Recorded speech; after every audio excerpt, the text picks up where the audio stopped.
Okay. I'm calling it a finished painting.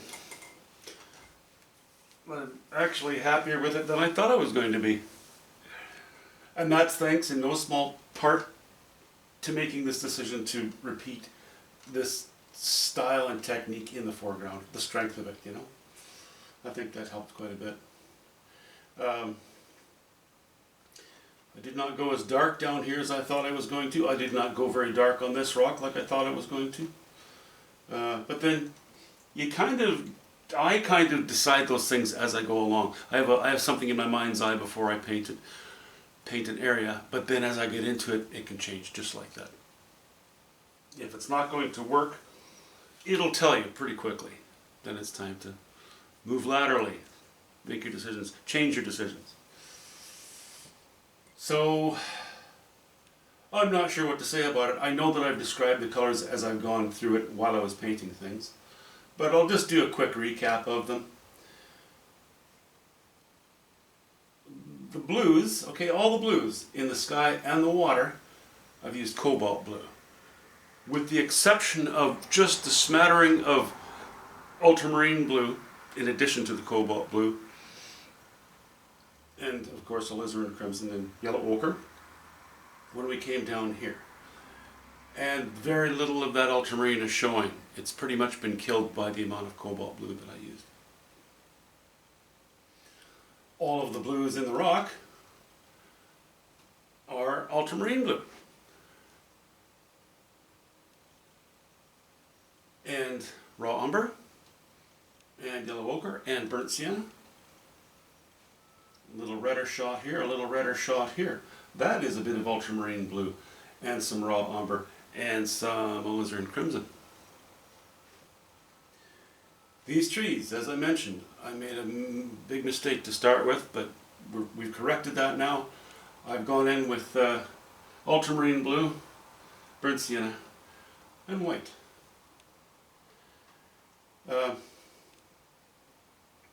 That's it. Really not the biggest palette going, is there? How many colors in the whole painting?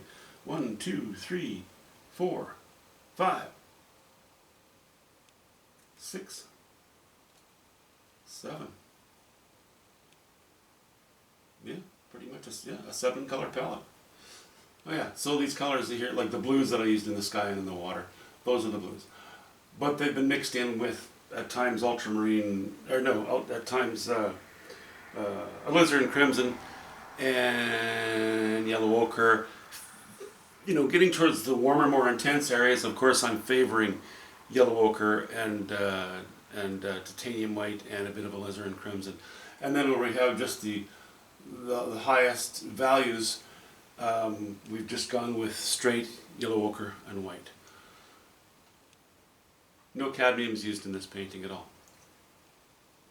I like it. I'm quite happy with it. Done deal. Got the proof down below here. I'll do a quick zoom here so you can see some of the texture.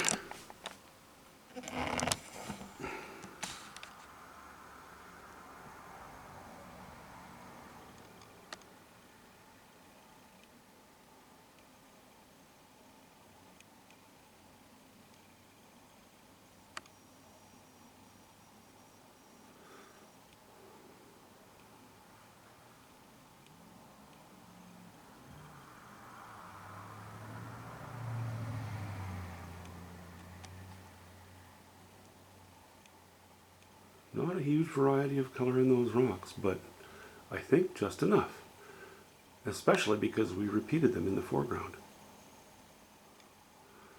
I could lay in a couple of dots of higher value there, but I don't think it would be a good idea. I don't want to compete with that intense area in the sky.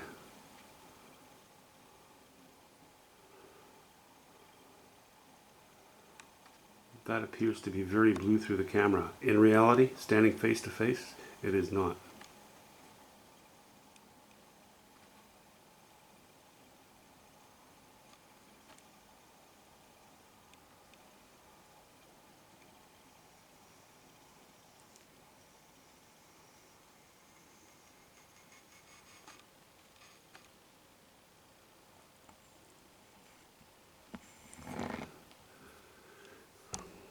Speaking of the jiggling, I'm going to move the camera a little bit and show a little more of my mess.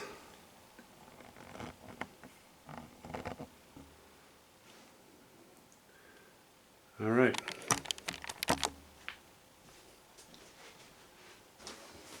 I always love this part of the painting. It's one of my favorite parts. It's the time that I get to take it off the easel.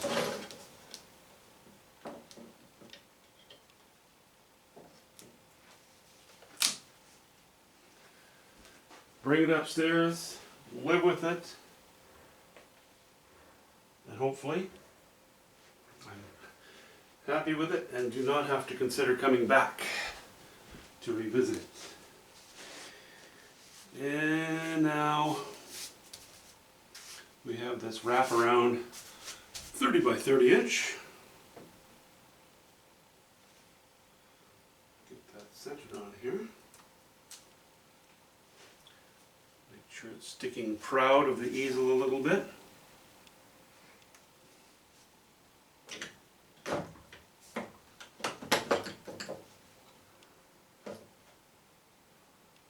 On the top and on the bottom.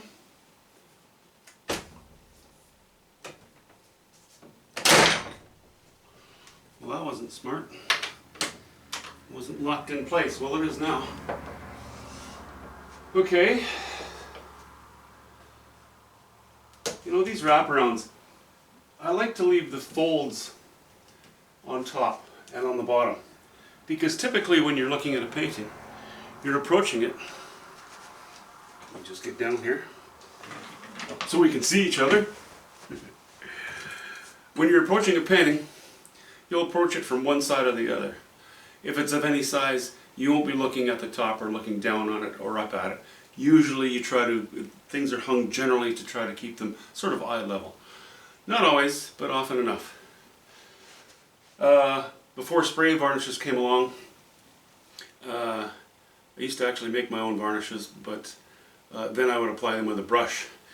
And you would, you'd dab your brush into the varnish once you'd made it, and then you'd squeeze out the excess, and then you would try to keep the brush very dry, because what you wanted was retouch varnish. You don't want a final varnish on a fresh oil painting. And then I would always go left to right, or right to left, whatever, strokes like this. And that's because if you went like this, when you typically approached a painting from the side, you had a greater chance of seeing the brush strokes. You know, the texture of the vertical strokes on the canvas. That's why you always did it this way. And to this day, when I varnish a painting, I spray it right to left, to right to left, to right to left, to right to left. Or sorry, left to right.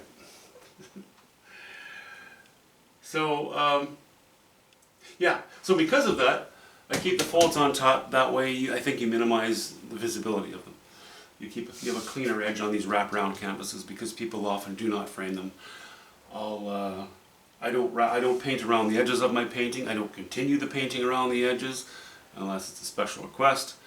And of course, that's something I need to know well beforehand. And even then, I'm not going to do that. I'm not going to do that too easily. You know, honestly, I've only done it once, and that was on a massive painting, a large triptych, 70 inches by 90 inches. 3 panels times 30, so plus an inch space in between. Anyway, that was a rare exception. I will paint the edges black. If the gallery wants to change it, or if the customer wants to change it, that's up to them. Or the client, I should say. Anyway, we're ready for this. I don't know what I'm going to put on it yet, but we'll see. I have to give it some thought. Anyway, I hate giving things thought. It's, Actually, you know what? I think I was going to say I start to forget things as I get older, but like that regarding revisiting colors on a painting. Sometimes I'm a little concerned about certain areas. Now, am I remembering this correct? Did I put that color on there? Now, for the most part, I can look at a color and I can see what it's made of, as far as my own palette is concerned, at least. But sometimes you forget a little bit. I used to be able to remember just from when I put it on, I knew it was there. So I didn't have to look at it and study it and wonder. Yeah, you get older and your memory's not as good as it used to be. Anyway, I'm not older. I'm still young. I'm a young old guy. But, what was I going to say? Oh yeah, this, painting as a hobby even is one of the best things to maintain some mental acuity, because you are always thinking about things. Yes, people think it is relaxing, and in many ways it can be, but you have to pay attention to what you're doing. It's a great thing. My dad, he lived to 91 years old. At the age of 89, he could still beat me in a chess game. Now, I'm no great chess player at all, but he could still do it then. And then the last 2 years of his life, that's when he started to, to drop down. But he painted up until basically the last 2 years of his life, maybe 3 years of his life. But again, and regular walks, keeping himself healthy, keeping the heart pumping and the oxygen going, and he did well. He had a lot of this stuff. He was very much on the ball until he until he was close to death. So, that's a good thing about this kind of thing. The bad thing is that I don't get near enough exercise because I spend every day, all day doing this kind of stuff. I really have to make some point of going for walks more often. Okay, that's a tangent. Once I have some idea what I'm going to do here, I'll talk to you then.